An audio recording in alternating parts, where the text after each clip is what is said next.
నమస్తే విజ్ఞాన్ గారు. నమస్తే. ఈ వీక్లో రిలీజ్ అయిన తెలుగు సినిమాల్లో మేజర్ సినిమాగా మట్కా తీసుకోవచ్చు. అసలు ఈ మట్కాలో పాజిటివ్స్ ఏంటి, నెగిటివ్స్ ఏంటి? మట్కాలో పాజిటివ్స్ నెగిటివ్స్ మాట్లాడుకుంటే ఫస్ట్ ఆఫ్ ఆల్ పాజిటివ్స్ చెప్పుకుందాం, తర్వాత నెగిటివ్స్కి వెళ్దాం. ఈ సినిమాలో ఆర్టిస్టులు అందరూ కూడా ఇచ్చిన పాత్రల పరిధి మేరకు చాలా బాగా నటించారు. నెక్స్ట్ హీరోయిన్ మీనాక్షికి అయితే అసలు మంచి సినిమాలు పడట్లేదు అనిపిస్తుంది, కానీ మరి ఈ సినిమా ఫ్లాప్ అవడం వల్ల పాప ఆమె కెరీర్ ఏమిదో తెలియదు. బట్ ఇన్ కేస్ ఇట్లాంటి క్యారెక్టర్లు పెద్ద పెద్ద సినిమాలు ఆమె కనుక ఒక 4 పడి ఉంటే ఇంకో తాప్సీ అవుతుంది. తాప్సీని మనం మిస్ అయ్యాం, అక్కడ బాలీవుడ్ వాళ్ళు నీట్గా వాడుకున్నారు. కానీ సో అట్లా మంచి యాక్టర్, తను మంచి యాక్ట్రెస్. సో బాగుంది. అండ్ మన సలోని, మర్యాదలో ఉన్న సలోని ఎక్కడికి వెళ్ళిపోయిందా అనుకున్నారు. దీంట్లో వేశ్య పాత్ర చేసింది, బాగా చేసింది. పర్ఫార్మెన్స్ ఉన్న రోల్ కాబట్టి బాగా చేసింది. ఇంకా మిగతా ఆర్టిస్టులు కూడా బాగానే చేశారు. అండ్ ఇంకో పాజిటివ్నెస్ ఏంటంటే ఈ కథని ఎంచుకున్నారు కరెక్టే, తీయడంలో బాగానే తీశారు. ఎగ్జిక్యూషన్ బాగుంది, పెద్దగా ఏం అనిపించలేదు. అండ్ జీవి ప్రకాష్ మ్యూజిక్ కూడా అదొక ప్లస్ దీనికి. ఇవన్నీ ప్లస్లు. అండ్ నిర్మాణ విలువలు కూడా బాగానే ఉన్నాయి.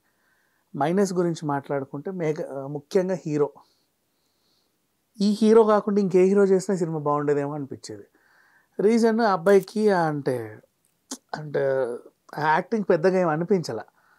నెక్స్ట్ బోల్డ్ అని గెటప్లు వేసాడు, బోల్డ్ అని గెటప్లు. ఒక్క గెటప్ కూడా అతనికి అబ్బల. ఇప్పుడు గెటప్లు బేసికలీ కమల్ హాసన్ గారు గెటప్లు వేస్తే భలే అనిపిస్తుంది, ముచ్చటేస్తుంది. విక్రమ్ గారు వేసినా అనిపిస్తుంది, సూర్య వేసినా అనిపిస్తుంది. అంతెందుకు నాగార్జున గారిని మనం షిర్డీ సాయిలా కూడా చూడలే. స్టార్టింగ్ నాగార్జున ఏంటి షిర్డీ సాయి ఏంటి అనుకున్నారు, కానీ చూసాం కదా గెటప్లు కొంతమందికి అబ్బుతాయి. రాజేంద్ర ప్రసాద్ గారు లేడీ గెటప్ వేసినా చూస్తాం. అండ్ మన అలీకి ఏ గెటప్ వేసినా బాగానే ఉంటుంది. ఆ తర్వాత ఇప్పుడు టీవీ రంగంలో చూసుకుంటే పోనీ జబర్దస్త్కే వద్దాం. ఆయన గెటప్ సీను, ఆ పిల్లోడికి ఎన్ని గెటప్లు వేసినా బాగుంటుంది, బాగా చేస్తాడు. మన రాఘవ గారు ఎన్ని గెటప్లే ఎంత ముద్దుగా కనబడుతుంది. అట్లా ఉంటారు కొంతమంది. ఈయనకేంటో డజన్కు మించి గెటప్లు వేసాడు, కానీ ఒక గెటప్ అబ్బల. ఓల్డ్ గెటప్, న్యూ గెటప్, ఆ గెటప్ ఈ గెటప్ ఎందుకు వేసారో ఏంటో అనిపించింది. సహనానికి పరీక్ష అదైతే. నెక్స్ట్ అసలు ముఖ్యంగా ఈ సినిమా తీయడమే పెద్ద మైనస్. ఎందుకు చెప్పనా, నువ్వు ఒక బయోపిక్ అంటే కథ ఉందిలే, కథ లేదని. కథ ఉంటే ప్రతి కథ తీయొచ్చు. ఈ రతన్ ఖేత్రి అనేట ఆయన ఎవరు నువ్వు ఎంచుకున్న బయోపిక్? అప్పుడెప్పుడో పాకిస్తాన్ నుంచి ముంబై వచ్చాడు, వలస కూలీలాగే వచ్చి ఆ మట్కా జూదాన్ని ఎంచుకున్నాడు. అంటే ఏదో ఇప్పుడు 100 రూపాయలు వచ్చానుకో, 50 రూపాయలు అందులో పెట్టాడు, 50 రూపాయలు తిని పడుకున్నాడు. ఆ 50 రూపాయలు కాస్త 5,000 అయ్యాయి. అది భలే ఉంది అని చెప్పేసి 1000 రూపాయలు ఖర్చు పెట్టుకొని 4,000 అందులో పెట్టాడు. ఆ 4,000 40,000 అయ్యాయి. అంటే అర్థమైందా? అంటే అలా ఒక్కొక్కడికి ఒక్కో లక్కు. అలా ఎదుగుతా ఎదుగుతూ ఒక సామ్రాజ్యాన్ని స్థాపించుకున్నాడు. ఇప్పుడు ఈజీగా డబ్బులు వచ్చి బాగా కోట్లు సంపాదించామంటే రాజకీయ నాయకులు రావాలి, రౌడీలు రావాలి, పిచ్చి పిచ్చి పరిచయాలు అవ్వాలి. అలా ఒక గ్యాంగ్స్టర్లా ఎదిగాడు. అంటే 0 to రిచ్గా ఎదగడాన్ని మనం ఈ సినిమాలో చూపించారు అనుకుందాం. 0 to రిచ్గా ఎదగడం అంటే రూపాయితో ఎదిగిన శివాజీ గురించి మాట్లాడుకుందాం, లేదా అరుణాచలమో ఉన్నాయి కొండని కొట్టి పైకి రావడం.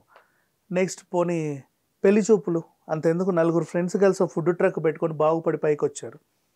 ఇట్లా అంటే సంథింగ్ ఏదో ఒకటి చేసి పైకి వచ్చిన వాళ్ళు బోల్డంతమంది ఉన్నారు, కష్టపడి. ఇక్కడ ఏంటంటే ఈజీ మనీ ద్వారా ఆయన పైకి వచ్చాడు. దాన్ని చాలా గొప్పగా చూపించారు వీళ్ళు. ఎంత గొప్పతనం అంటే అసలు ప్రపంచంలో ఇంత గొప్పోడు ఇంకోడు ఉండడు అన్నాడు ఆయన. ఆ రతన్ ఖేత్రి అన్న డైలాగ్ ఎందుకు ఆయన ఫేమస్ అంటే, ఈ జూదాన్ని మీరు ఇక్కడ ఇల్లీగల్గా ఉంది మన కంట్రీలో, దీన్ని కనుక మీరు లీగలైజ్ చేస్తే ఇండియాకు అప్పులని నేను తీరుస్తా అని అప్పట్లో ప్రభుత్వానికి సవాల్ విసిరాడు. అందుకు ఫేమస్ ఆ క్యారెక్టర్. ఇప్పుడు ఇక్కడ కూడా ఇప్పుడు నేనే ఉన్నా, రమ్మీని మీరు లీగలైజ్ చేస్తే ఇండియాకి ఒలింపిక్స్లో 10 మెడలు తెస్తా అంటే నవ్వరు, మొహం మీద ఊస్తారు ఇంకా చెప్పాలి అంటే. ఆ టైప్ ఆఫ్ స్టేట్మెంట్ ఇది.